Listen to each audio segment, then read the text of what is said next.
다음에 이제 동양의학에 대해서 좀 설명을 할게요. 자, 이 동양의학은 양생학이라고 하는데, 이 양생학이라는 거는 이제 어떻게 보면 면역력도 높이면서 오래 살고 건강하게 오래 사는 걸 양생학이라고 그러거든요. 이건 이제 동양의학인 한의학에서 나오는 얘기인데요. 옛날 사람들은 이렇게 생각을 했다는 거예요. 이게 우리가 현대의학하고 이렇게 비교했을 때 조금 안 맞는 면도 있어요. 왜냐면 옛날에는 워낙 수명도 짧고 또 먹는 것도 식생활이 우리 지금처럼 이렇게 풍부하지 않고 뭐 약도 없었고 그랬기 때문에 조금 우리하고는 좀 안 맞는 것도 있지만, 그래도 하여튼 예전에는 이런 방법을 이용해서 면역력도 높이고 건강하고 오래 살았다는 거거든요. 그래서 제가 한번 설명을 드려볼게요. 책에 나온 건데, 이제 한의학에서는 사람의 원기가 어떻게 보면 여러분들이 지금으로 생각하면 활기, 생기, 활력, 에너지 이런 개념이에요. 원기가 사람의 원기가 왕성하거나 쇠약하게 하는 방법이 이제 거기에 대해서 나왔는데, 영추경이라는 건 사람의 책 이름이에요. 책 이름. 잠깐만요. 추워서 히터 좀 틀고요. 자, 책 이름인데, 10살이 되면, 사람이 10살이 되면 오장육부, 오장이 비로소 안정화되면서 혈액이 통하기 시작한다. 혈액순환이 통하기 시작한다. 그 다음 20살이 되면, 자, 20살이 되면 혈기가 왕성해지면서 힘살이라는 거 뭐예요? 여러분들 근육이나 힘줄 같은 것들, 인대 이런 것들을 말하는 거죠. 이런 것들이 더 자라서 걸음이 빠르다. 자, 30살이 되면 오장이 완전히 완성이 되면서 힘살이 단단해지고, 자, 힘살이 단단해지고 혈맥이 왕성해진다. 그 다음에 40살이 되면 오장육부와 십이경맥이 모두 왕성해지다가 화색이 없어지고 수염과 머리털이 희기 시작한다. 이제 50살이 되면 간의 기운이 쇠약해지기 시작하면서 시력이 떨어진다. 이렇게 얘기하고 있는데, 이게 약간 안 맞는 게, 우리나라 지금은 우리가 수명이 거의 100세잖아요. 100세다 보니까 이건 조금 더, 옛날에는 수명이 뭐 조선시대, 알기로는 조선시대 때 수명이 49세 막 이랬기 때문에 조금 더 지금 현대의학이랑 조금 안 맞긴 하죠. 안 맞긴 한데, 하여튼 근데 순차적으로 이렇게 늙어가는 건 맞아요, 사람들이. 그래서 50세가 되면 대부분 이 간의 기능이 떨어지기 시작하면 시력이 떨어지거든요. 그러니까 시력은요, 여러분들이 간의 기능을 보는 바로미터예요. 그래서 여러분들이 우리가 나이를 먹으면서 너무 과로하거나 피로해도 간이 안 좋아지고, 또 술을 많이 먹어도 안 좋아지고, 또 그렇지 않더라도 그냥 50세가 되면은 우리가 보면 시력이 떨어지면서 그 다음부터 안경을 쓰기 시작하잖아요. 나이 드신 분들이. 요거와 연관이 되는 거죠. 그 다음에 또 60세가 되면요, 심장의 기운이 쇠약해지기 시작하면서 근심과 슬픔이 많고 혈기가 쇠약해지기 때문에 눕기를 좋아한다. 지금으로 따지면 이건 60세가 아니라 현대로는 한 70세 정도 된다고 봐야 될 것 같아요. 그 다음에 70세가 되면 비장의 기운이 허약해지기 때문에 피부가 마른다. 80세가 되면 폐의 기운이 쇠약해져서 넋이 나가기 때문에 헛소리를 잘한다. 자, 90세가 되면 신장의 기운이 마르고 100세가 되면 오장이 모두 허해지면서 정신이 없어진다. 이게 무슨 얘기냐면, 여러분들이 우리가 지금 코로나 돌고 있는데, 코로나가 왜 돌아가시냐면 폐렴으로 많이 돌아가시잖아요. 폐렴. 그러니까 감기가 걸리거나 코로나가 들어왔을 때, 코로나가 결국 폐에서 염증을 유발을 하는데, 폐 염증을 유발했을 때 폐렴을 유발하면 젊은 사람들 같은 경우는 항생제를 쓰거나 약을 쓰면 이 폐렴이 가라앉아요. 근데 나이 드신 분들은 80세가 되면 폐렴이 생겼을 때 약을 넣어도 약이 말을 안 듣는 거예요.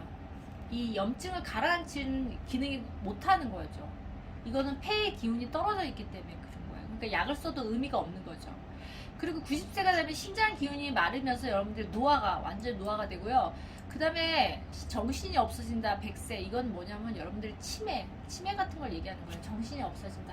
그래서 보통 아무 질병이 없어도 90세, 100세가 되면은 거의 치매가 많이 오시잖아요. 요즘 보면 노인분들 보면 이 얘기거든요. 자, 단전에 대해서 설명을 좀 드릴게요.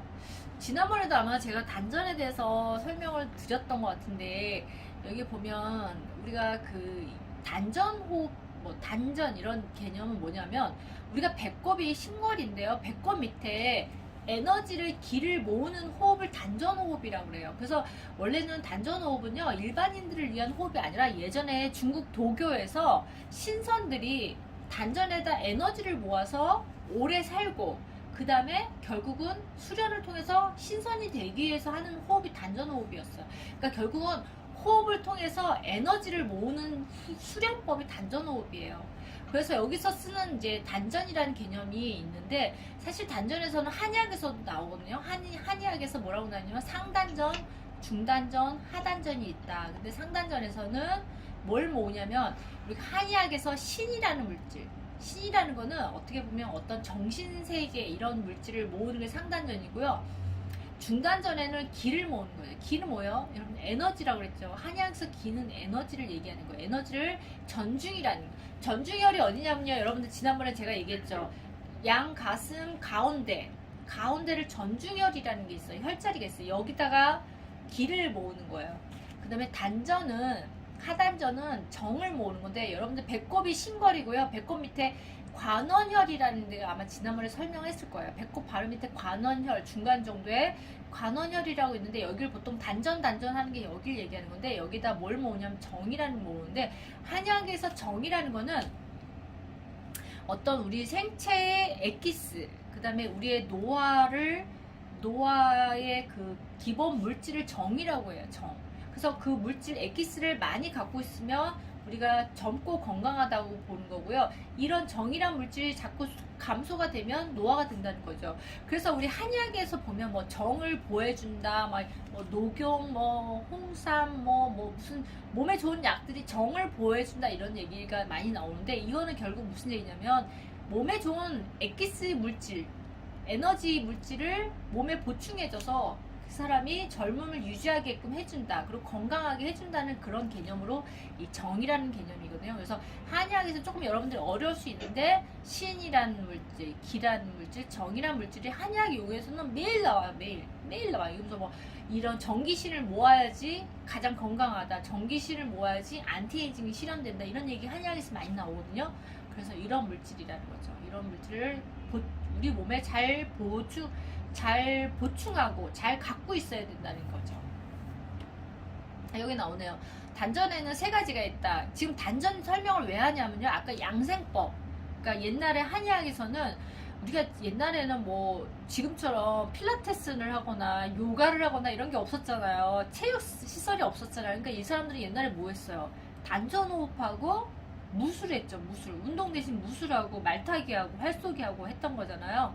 그래서 단전에는 세 가지가 있는데, 이제 뇌에는 수회라고 그래서 우리 뇌척수액이 흐르는 바다와 같은 수회라고 그러고요. 그 상단전은 인당이라고 하는데, 인당이 어디냐면 여러분들, 인당이 어디예요? 여기 눈 가운데, 가운데 여기를 인당이라고 하잖아. 인당. 그리고 그다음에 심은 강궁이고, 중단전은 횡격막, 그 전중, 아까 제가 가슴 위에 전중에다가 중단전을 모으는 데고요. 하단전은 배꼽 아래에 관원이라는 데다가 모은다고 했잖아요. 그래서 상단전은 신을 모으고, 중단전은 기를 모으고, 하단전은 정을 모으는데, 이 정기신이 많아야지 결국은 면역력도 높아지고 안티에이징에 도움이 된다, 이런 얘기인 거죠.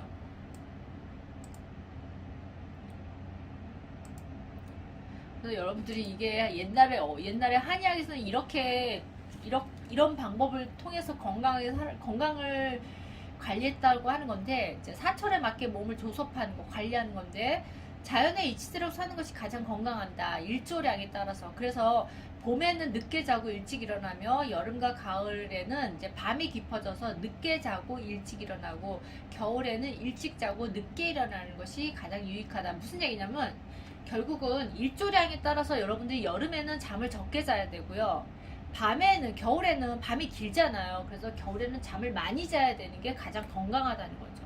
그래서 사실 요즘 겨울 같은 때는 여러분들이 여름보다 잠을 좀 더 많이 자야 돼요. 그래야지 면역력이 높아지고, 여름은 해가 짧잖아요. 그러니까 밤이 짧잖아요. 낮이 길고. 그래서 낮에 해가 떠 있을 때는 활동을 하고 어두워졌을 땐 잠을 자는 게 이게 자연의 이치대로 산다는 거죠. 근데 옛날 사람들이 이렇게 생각을 했고 실제로 이렇게 살았어요. 뭐 옛날에는 전기가 없으니까 아무래도 호롱불 펴놓고 이렇게 사는 거죠. 자, 그 다음에 이제 여러분들 이걸 설명하면 되게 웃기겠다. 옛날 사람들이 왜 이런 방법으로 살았을까 이해가 좀 안 될 수도 있는데 좀 설명을 할게요.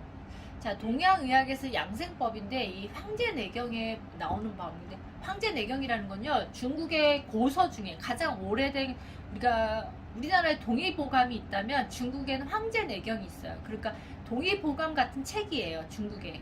근데 옛날에 중국엔 침술이나 이런 것들이 많이 발달